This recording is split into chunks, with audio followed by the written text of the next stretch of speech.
everybody. Hello. How are you guys doing? Hello. Good. So today, scratch that.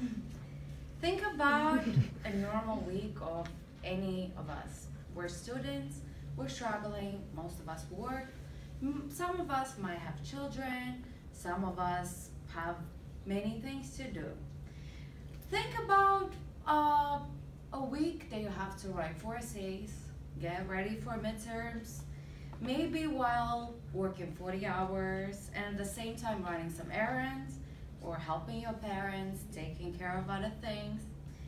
This could be very challenging, and for most of us, this could cause a lot of stress, a lot of anxiety, and eventually that might lead to a panic attack. I personally suffer from panic attacks, and it's terrible. Let me tell you that. It feels like you're having a heart attack.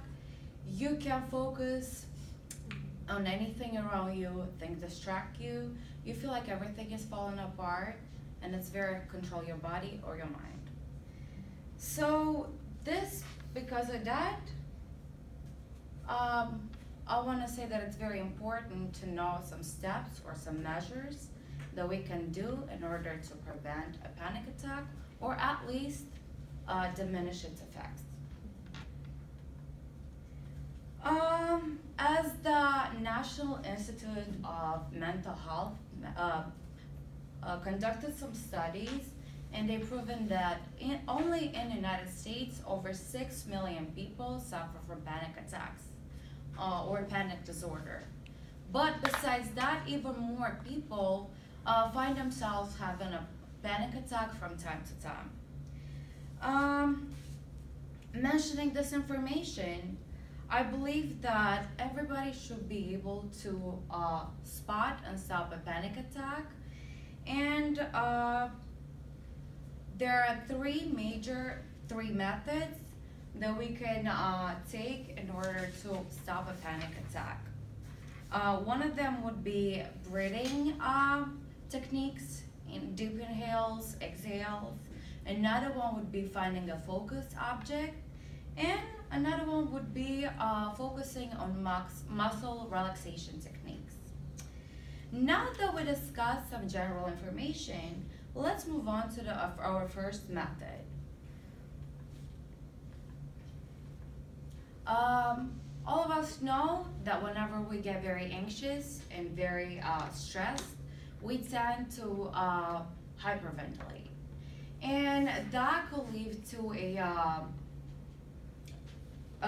increased heart rate, which essentially could cause heart diseases, strokes, and in worst case scenario, it can actually lead to heart attacks and death.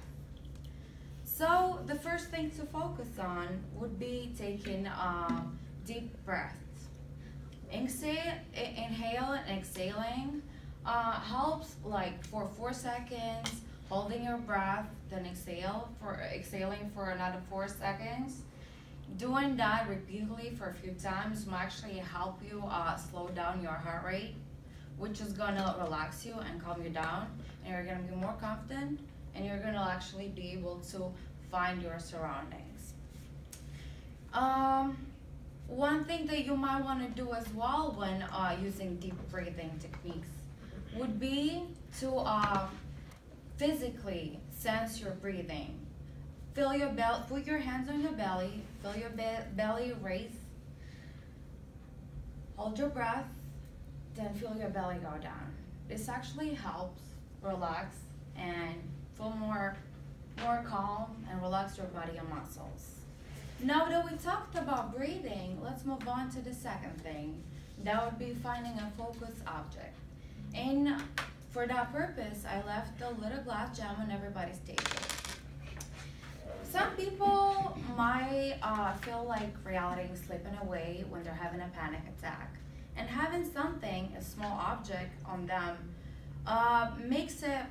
brings you back to reality. It's very important, as the majority of psychiatrists and psychologists mention, to have pick an object, a material object that you can sense, you can see its color, you can see its shape, you can feel it, maybe if it's something that you can touch it or smell it. That is a very common grounding technique. The reality is coming back to you, and that diminishes the symptoms of a